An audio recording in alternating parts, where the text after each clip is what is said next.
Assalamualaikum warahmatullahi wabarakatuh. Halo Robahaners, apa kabar kalian semua? Gimana? Masih pakai wifi tetangga?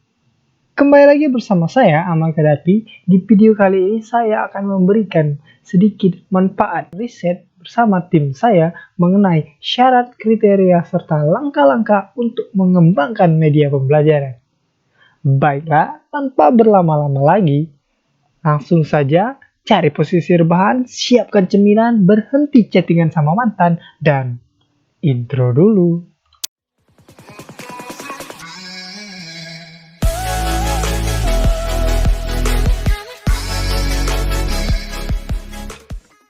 Baiklah, pada materi pertama, kita disajikan mengenai syarat media pembelajaran. Saya di sini mengambil pengertian atau syarat-syarat menurut Yusuf Effendi tahun 1998 yang menyatakan ada beberapa persyaratan dari alat peraga atau media pembelajaran. Yang pertama itu adalah tahan lama. Maksudnya tahan lama itu dapat digunakan dari masa ke masa. Yang berikutnya adalah bentuk dan warnanya sangat menarik. Jadi bentuk yang menarik serta memiliki warna atau corak warna yang menarik itu menarik minat para siswa untuk lebih giat lagi belajar menggunakan media tersebut. Yang berikutnya sederhana dan mudah dikelola. Jadi alat tersebut dengan tampilannya menarik haruslah memiliki fungsi yang sederhana dan mudah dikelola. Jadi semakin mudah digunakan maka semakin cepat materi atau ilmu yang disampaikan dari guru pada siswa. Lalu berikutnya adalah ukuran yang sesuai. Jadi alat peraga tersebut tidaklah harus memiliki ukuran yang terlalu besar atau juga terlalu kecil, tetapi memiliki ukuran yang sesuai yang dapat digunakan dan memiliki konsep yang sesuai dengan alat peraga tersebut. Berikutnya dapat menyampaikan konsep matematika baik dalam bentuk real, gambar, atau diagram. Yang berikutnya sesuai dengan konsep matematika. Berikutnya lagi dapat memperjelas konsep matematika dan bukan sebaliknya. Lalu yang berikutnya paragraf itu supaya menjadi dasar bagi tubuhnya konsep berpikir abstrak bagi siswa. Berikutnya, menjadikan siswa belajar aktif dan mandiri dengan memanipulasi alat peraga. Terakhir, bila mungkin alat peraga tersebut bisa berfaedah lipat atau banyak. Lanjut, yang berikutnya ini adalah kriteria media pembelajaran. Di sini tertera ada 6 kriteria dari media pembelajaran tersebut. Yang pertama, media yang dipilih hendaknya selaras dan menunjang tujuan pembelajaran yang telah ditetapkan sebelumnya. Masalah tujuan pembelajaran ini merupakan komponen yang utama yang harus diperhatikan dalam pemilihan media. Dalam penempatan media harus jelas dan operasional, spesifik, dan benar-benar tergambar dalam bentuk perilaku. Yang kedua, aspek materi menjadi pertimbangan yang dianggap penting dalam memilih suatu media pembelajaran.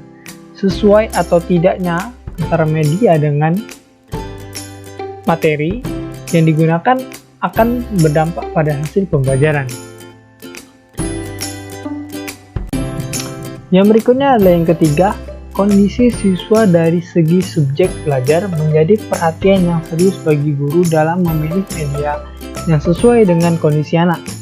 Faktor umur, inteligensi, latar belakang pendidikan, budaya, dan lingkungan menjadi titik perhatian dan pertimbangan dalam memilih media yang akan digunakan. Yang keempat, karakteristik media di sekolah atau memungkinkan bagi guru mendesain sendiri media pembelajaran yang akan digunakan merupakan hal yang perlu menjadi pertimbangan bagi seorang guru. Lanjut lagi, yang kelima adalah media yang dipilih seharusnya dapat menjelaskan apa yang akan disampaikan kepada siswa secara tepat dan berhasil guna.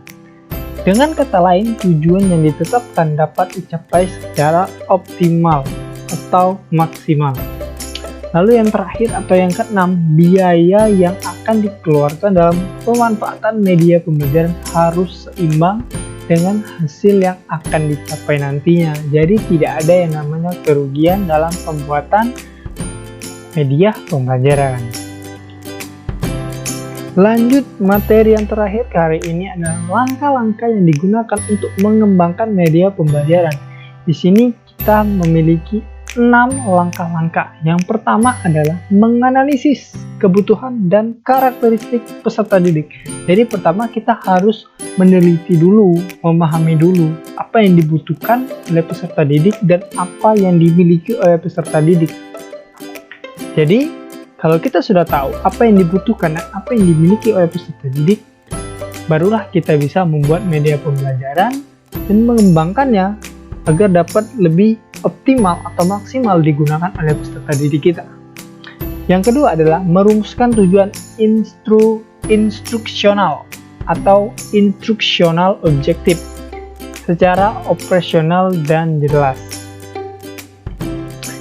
Lalu yang ketiga adalah merumuskan butir-butir materi secara terperinci yang dapat mendukung tercapainya tujuan. Jadi setelah kita memiliki media pembelajaran, kita haruslah membuat butiran-butiran materi secara terperinci dan secara detail. Tak ada satupun materi yang tertinggal atau yang dilupakan. Jadi semua materi itu harus dimasukkan secara jelas, padat, dan tepat. Jadi materi yang disampaikan tidak ada yang miss atau terlewat oleh peserta didik kita. Lalu yang keempat adalah mengembangkan alat ukur keberhasilan. Jadi maksudnya itu kita haruslah memiliki metode untuk mengukur apakah media pembelajaran yang kita kembangkan telah berhasil dipahami oleh peserta didik kita dengan cara membuat alat ukur tersebut. Contohnya kita dengan memberikan soal-soal atau tes kepada peserta didik. Lalu yang kelima adalah menulis naskah media. Dan yang terakhir adalah mengadakan tes atau revisi. Itu seperti yang saya katakan tadi, membuat alat ukur keberhasilan dari apa yang kita berikan kepada peserta didik kita. Baiklah, mungkin hanya itu saja yang dapat saya sampaikan di video singkat kali ini. Jangan lupa klik tombol subscribe di bawah dan like, serta share ke teman-teman kalian agar apa yang kalian dapat hari ini diketahui oleh teman kalian. Saya akhiri, wassalamualaikum warahmatullahi wabarakatuh. Dah, sampai jumpa pada video berikutnya.